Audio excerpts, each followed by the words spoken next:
All right, welcome. Today we speak with Marissa Saenz. She is the founder of Rukaz Kultura. Rukaz is a marketing agency that specializes in multicultural insights, strategic campaigns, and large-scale event productions. With over 20 years of experience across various categories, Rukaz has worked nationwide on promotional campaigns for Spotify, Red Bull, PepsiCo, Neff, and Fortnite, the Tejano Tech Summit, and the city of Houston, to name a few. She is a passionate leader driven to support the advancement of communities and help people and brands grow. Welcome to the Activate Your Audience podcast, Marisa. Thank you. So we'll kick it right off. Again, it's been a pleasure, working alongside you. We're going to be doing a couple more projects together. So I'm excited for folks to hear about your insight and just your experience in general. I think human touch that I think is very valuable. So with that, why don't you start off maybe some of the recent insights or major discoveries, whether it's lessons, realizations, any aha moments that you as an agency leader have kind of come across lately? Yeah, I feel like, we're a brand, we're 5 years in, although our experience extends well beyond. But Rukaz Kultura was born 5 years ago. And I think the biggest ahas that we've had lately is foundation. Foundation is key, the way to have a way that we do business, a way that we can train new folks that are coming in, new producers, partners, our clients. Without our core, without our processes and our standard documents, you just get out there. Yes, we're capable of doing productions, but without that foundation, you can really find yourself in a mess closer to that production time frame. And Yeah. so it's getting ahead of all of that and making sure that everyone on the team knows their roles. So we have a lot of duplication in our roles because especially after COVID, you never know when you're going to have a man down. Yeah. And so having the processes set, having our template set and places for people to turn to. So no matter whose production it is, all of a sudden producer is unavailable, can't make it, sick, whatever it might be, we're able to jump into their project board and take a look in and say, okay, here's where everything's at because it's all structured, it's templated. And so we try to, keep up with that method. We took a lot of time to establish what that foundation is. And I'm thankful for the amazing team I have. Our operations director, Elsa Mendoza, has made it a point. And sometimes it's hard because you're in the middle of a major project. It's hard to take the time out for yourself. And when we say ourselves, for Rukas, right? Yeah. And so what we've been able to do is establish a retreat every quarter. And that's when we take a look on the inside under our hood, what's working, what's not, what should we be changing. And so I feel like the aha moments are when we have three projects going on at once in major production mode, and you realize, oh, we got this because everything's where it should be at this moment. Don't freak out, like breathe and let's take a look at where we're at. And like I said, it's just been good to see all of the work that we've done in the past in use and really working for us. Yeah. No, especially when you and I first connected, which was during the pandemic, right? And quarantine let us have this sort of sideline moment that we maybe wouldn't have chosen, but it really showed us the value of having these, whether it's a team offsite or a personal offsite, or just these pause and review aspects of our work that is important because intellectually we understand it as business owners, as especially in the events world with a lot of moving parts, you need to have a checklist, a procedure, a standard, and then once you're running full on productions, a team, an agency, like those standard operating procedures are necessary. But it's, as you say, like it's almost in our heads a nice to have until we start to see like it needs to be so just thought out and systematized and written down. And that is the hardest part, I think, sometimes of working on versus in the business, wouldn't you say? Of like, you're in the middle of it, and yes, you understand that here comes either some new data or some sort of challenge or a new way to improve the process. And having that sort of discipline is almost like necessary to still deliver on the job, right? Still provide the value and complete what the task at hand, but at the same time, making sure that those notes, that solution, that sort of structure gets set. So do you have any sort of structure for how you would recommend teams work through an offsite? It's structured. There's an agenda, and we're always populating the agenda as we're going. It's like, we're in the middle of things, and we're like, oh man, we need to add this clause into our contract labor because this instance happened. Yeah. Even though it doesn't immediately go into, it's like, here's an agenda note. Ensure we're looking at our clauses and contracts, and so yeah, we constantly are noting when we need to take care of ourselves, and then we look at that agenda before we go in and really outline where our most bang for our buck is, and try to use the time most effectively, because no matter what, the client work will always creep into our, as much as we try to take 3 days out and ensure that our retreats are solely about us, client work will creep in. And so that's where Always. we just try to respect the table and ensure that we, have our agenda built around that. So, yeah, I think just make sure to take care of yourself and your team, hear them out. We also make it a big part of us to ensure that we understand what we're going through personally. We don't need to get into the weeds in your personal life, but it definitely bleeds into your work. And so on Mondays, when we do our full agency status meeting, it's just, here's a take a time.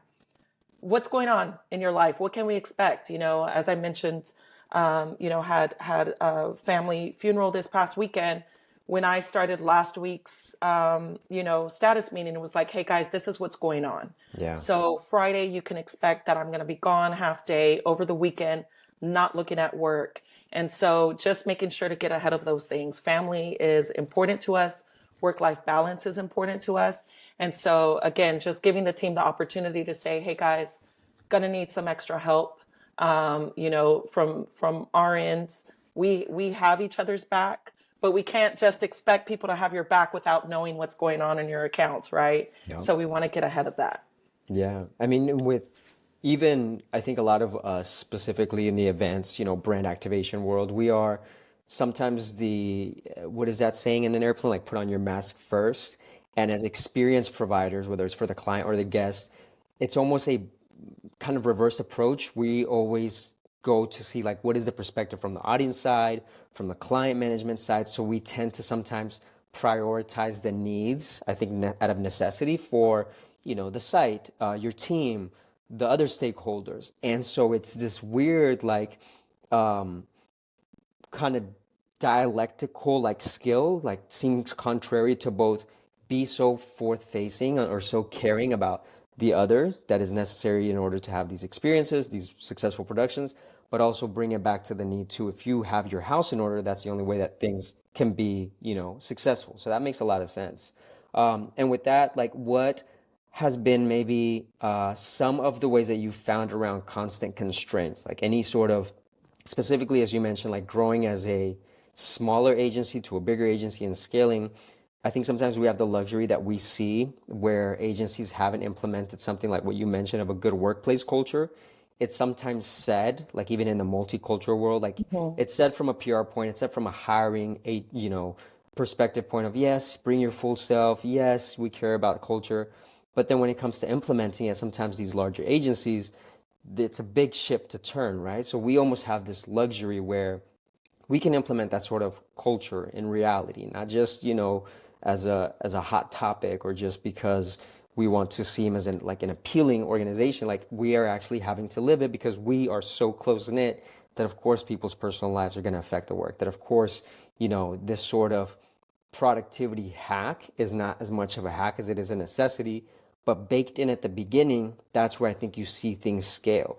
And everything that we mentioned earlier with operating procedures and just like standards of excellence, that all bakes in. So on the contrary of that, are there any constraints that you have found recently, and maybe would have been some of your best practices to observe, whether it's a client budget constraint, whether it's anything within a growing agency? How do you approach, these sort of limitations that any creative, any artist, any business has in order to get on the other side and work sustainably, right? You mentioned work-life balance. Like, sometimes that's also a give and take. How do you work through those sort of speed bumps, if you will? Yeah. I mean, constraint wise, we've been through so many examples, going past when you get past working on those local accounts and getting into the national accounts, there's uh, pressure in terms of those net 90 terms with these big brands, Yeah. or even way longer than net 90, and having to maintain payroll and come up with creative ways to keep the money going, even though it's coming. I think those those could cause a lot of anxiety, and as a leader, lots of anxiety. And so again, just really understanding that, taking it every day by day, step by step. And like you said, put your mask on first, get ready for that. And so it's almost like we know we're going into battle when we have like three major productions coming in, in the at the end of the month, and it's just like preparing yourself. So for me personally, it's like last night anxiety just came out of nowhere, Yeah. right? And it hit, and it's Sunday, and there's nothing you can do on a Sunday night that's going to change what you feel. But waking up this morning, it's like, okay, make your smoothie, get yourself ready, be prepared, let's get a head start. And so, again, it's just that, one step in front of the other. Let's pay attention to what's in front of us, do what we need to do now. It'll resolve itself, it'll pass. When it comes to productions, there's always something unexpected. And I think that, when I mentioned duplicating yourself earlier, that is the key. And so when you're working on those client proposals, that duplication needs to be put in there because somebody's paying for those additional hours. But what it allows you is, as a lead producer, you did not anticipate this security issue that's taking you away from all of the, an hour worth of duties that you had in your run of show that were assigned to you. Yeah. So it's about having that playbook. Oh, here's the list. So and so, take it over, because my head needs to be on this very important key security situation that's happening right now. Yeah. So again, it's clarity. When you're in the weeds, you don't see that clarity. And so having the right team dynamic to get your back, and just be prepared that there are going to be surprises, and be okay with it. It's okay. It's okay. And we're so blessed to have amazing clients who also understand that to that the unexpected is always expected, right? Yeah. So um yeah, I think for us, getting through those constraints is really be about being healthy mentally, being prepared mentally, but also preparing your team of what you're going through. Yeah. We're in production mode. Sometimes you're not going to get the best side of me. You don't know how many million things are going through someone's a mind at that moment. When you Yeah. ask them a simple question, you get a bark. You don't realize what's going on. And I think being kind to each other, understanding what's on their plate, and sometimes you may not, why did they talk to me like this, or why was this said in a certain way? Just understanding, oh, they're dealing with a lot. And Yeah. so how I'm just going to stand to the side until they're ready to answer my question. Even as the boss, sometimes I got to respect that person and Yeah. stand to the side, and just allow them to get through what's on their plate before they can address my concerns. Yeah, there's the constraint, as you mentioned, of just the external stuff that happens, the things that are just part of the world, our world, just life. And setting up these systems is helpful. But that last bit of, I think like taking nothing personal is one of like the biggest rules to live by, especially, not even especially in this world, but just in anything. If you're doing things that require work, again, if you're growing, if you're leading a business, if you're producing experiences, if you're creating art, there's always this emotional like stew from all parties involved that you can't take anything personal. And the caveat is like oftentimes, we've had great clients, but we've also had our experience, and at least I know I have, of just some not so great clients from that emotional perspective. And the best way to handle it is, again, not take it personal. So it's Right. it's this sort of like that can be an excuse for a client to be disrespectful, right? But it's also like a way of, if you've done your part, we can't control other people's emotions. Like you said, we don't know what people are going through. So it's more like for the success and the, you know, value of the project and the attendees, like you want to keep the wheel moving with this sort of like approach of you're here to do a job.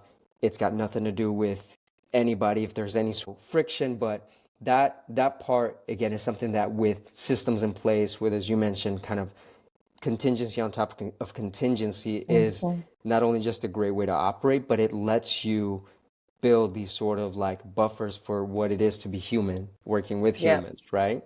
So, and I don't think AI or robots will be taking over our job anytime soon. So, I think that will No. probably be a timeless question.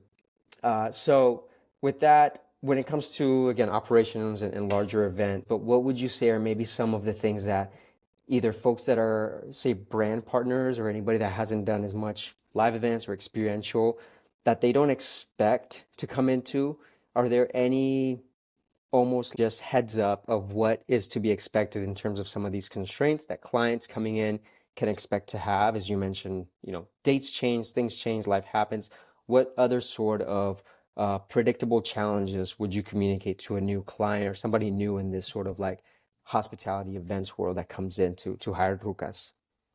Yeah, I mean, there's every event has its unique challenge. In terms of um, what to expect for us, it's going the long run. We're a Texas-based large scale event production company, so we'll have 3 days of load-ins in 103 heat and 2 day loadouts, and it's a marathon, and you have to prepare yourself. And so a lot of times with clients, with brands, with teams, it's just starting at again that first step and making sure that when you get there, ice chest is there, water is there. Sometimes you don't even think about it, and you start loading in, and all of a sudden people are like, hey, where's the water? And it's just like, oh man.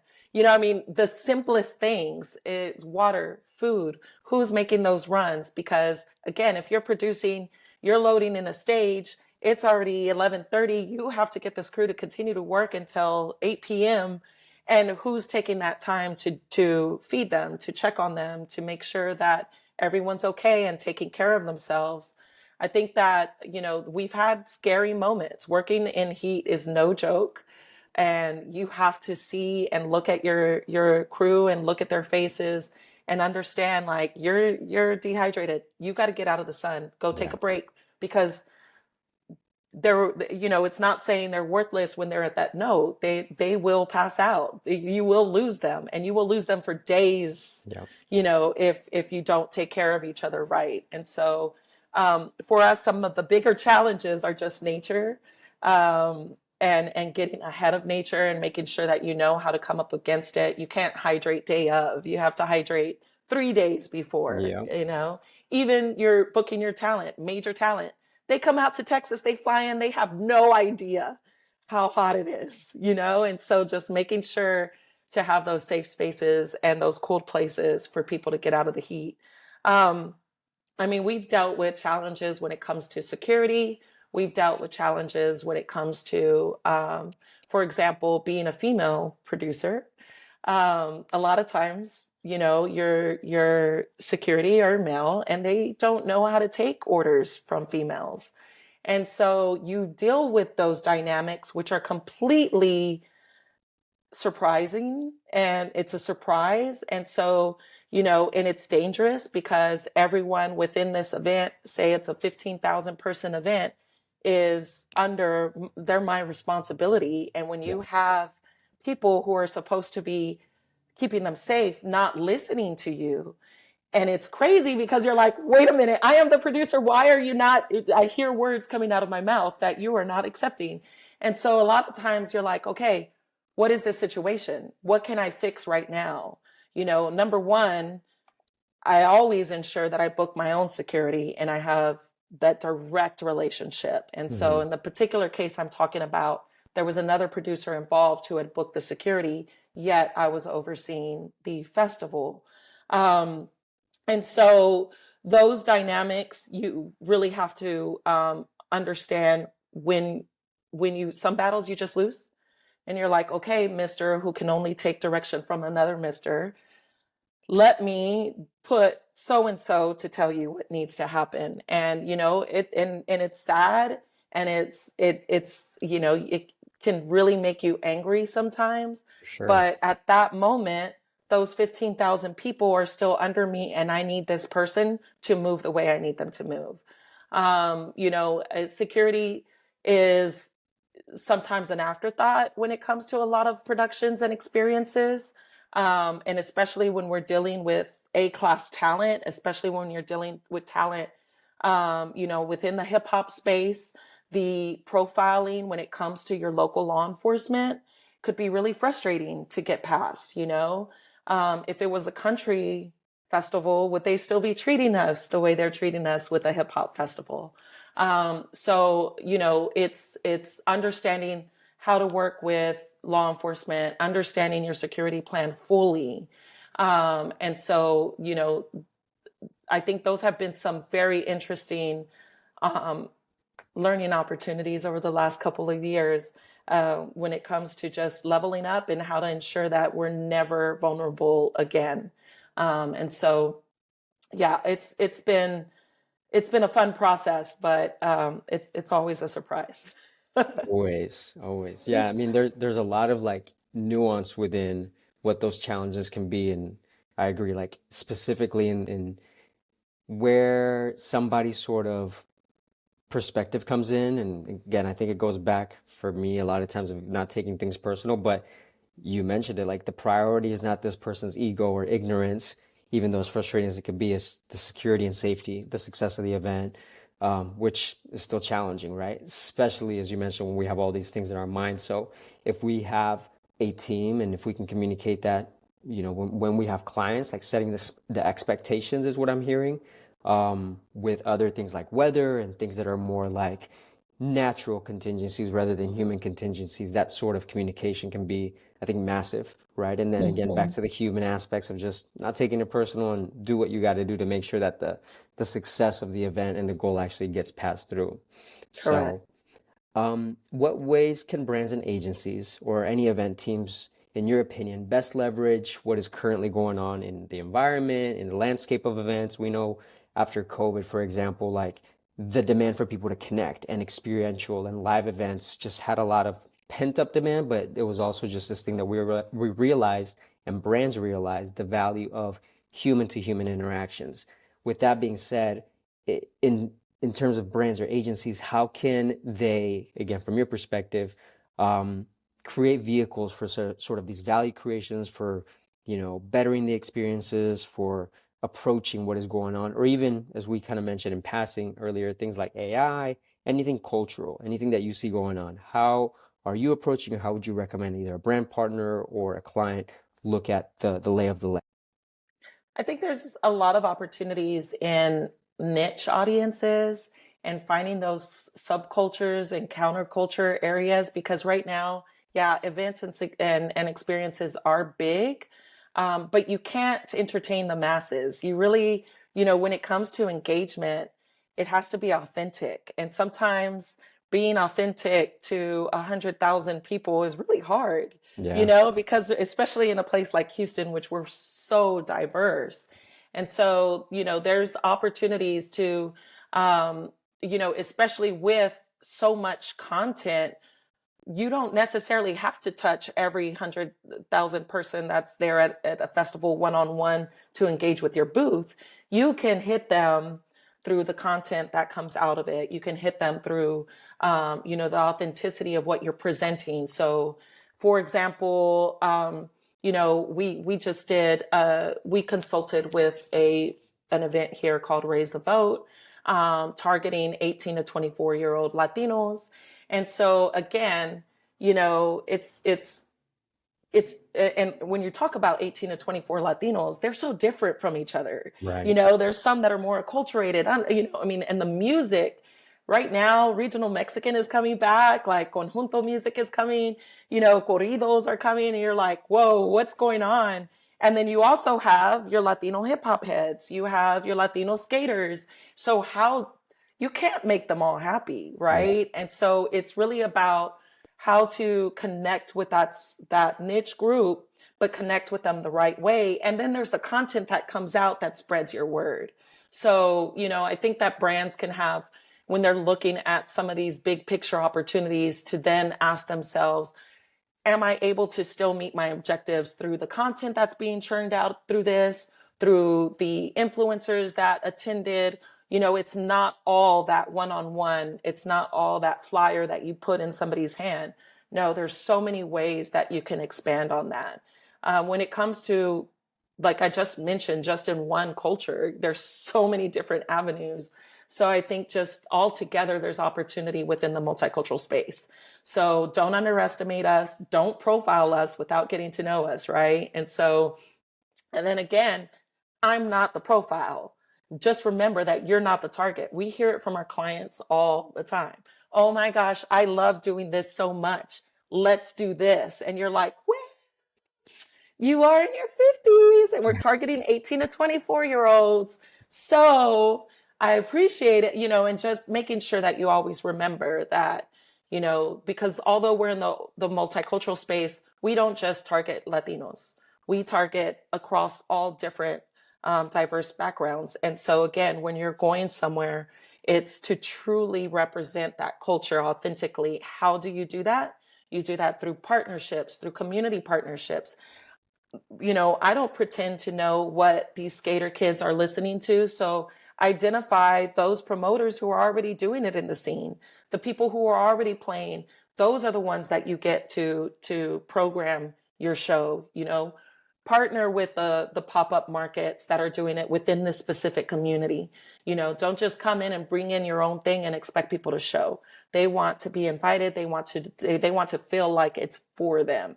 So I think there's just so much when it comes to the multicultural space, in terms of what's going on now, what's going on in AI. Use it. Yeah, I mean, use it as a tool. Yeah. Have fun with it, but really understand how to use it the right way, because it's not going to do your work for you. It doesn't, if I'm especially within the multicultural space, it's not going to do the work for us, right? So you got to bring that authenticity to the table. You got to vet what AI is recommending to you. You can't just jump with it. You have to actually read it, make sure it makes sense. Yes, it gets you halfway there, but it doesn't do all your work.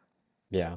No, that's so true. I mean, the saying I like is the riches are in the niches, as you mentioned, like you can't target everybody. So as you focus in, and if you look at just festivals with what I said at the beginning of, yeah, there's a demand for it, but there's still saturation, right? So not only do you have to build this tribe and this communal, I guess, avenue for the specific tribe you're speaking to, but also there can only be so many festivals that quote unquote the masses go to.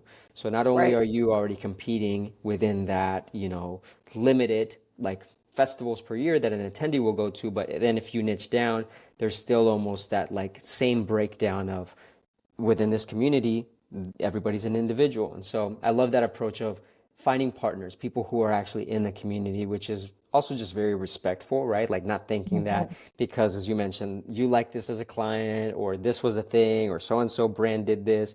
No, you're gonna go to where it is the people or meeting the people that you're trying to serve where they're at and providing what will actually activate them. So I'm going to kind of run back through all of these points and give some highlights, and then you fill in anything that I might have missed. Starting off with, I love that team offsite approach. So kind of making sure that we have some times for both checking in with ourselves and checking in as a team to do the work in and off on the business. I think that's super important. The second point that I picked up was having a sort of standard, not in just operations, but in the way that we create personal connection to our work. So checking in how you as the individual are going to fare with just personal things going on. Next, I love the idea of duplication and implementing so that you can anticipate more of the contingencies for duplication. And then taking nothing personal, I feel like has been a common theme on this chat as a way to both personally and as a organization both grow. And last, again, the riches are in the niches, focusing on a specific audience and making sure that you are actually speaking to them as unique individuals in order to leverage your communication. Is there anything that I missed or anything that you'd want to add on to that? No, I think you covered it. Love it. Well, thank you so much. Where can people learn more about Rukaz or what you got going on today?